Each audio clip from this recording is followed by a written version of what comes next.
Saxe Joiner was a slave owned by and living in the home of Dr. James E. Hicks, a Unionville, South Carolina physician. Also living in the home was Hicks's wife, Martha Hicks, their 3 children, and an unmarried white woman named Susan Baldwin, who was employed by the family at the time. Joiner was an unmarried mulatto carpenter in his mid-20s. Although illegal at the time in South Carolina, Joiner had been taught to read and write. What got Joiner in trouble is that he did not hide the fact that he could read and write by writing notes constantly. On Sunday morning, February 19, 1865, Joiner wrote a note to Mrs. Hicks telling her not to grieve about the approaching federal troops because he had a safe place for her. Joiner's act was considered impertinent but well-meaning. By writing the letter for his master's wife, Joiner was seen as behaving as a devoted slave should. However, Joiner did not stop his letter writing. That same evening, he wrote a second note to Baldwin, telling her not to worry because he would protect her as well from the Northern troops. Hicks found this letter and had Joiner arrested. Joiner was kept in jail after a trial that produced a conviction verdict.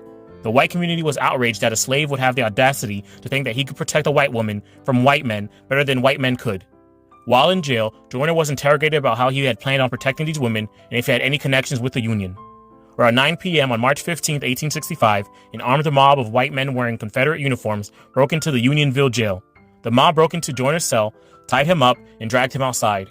Within moments, Joiner was dead, hanging from the closest tree.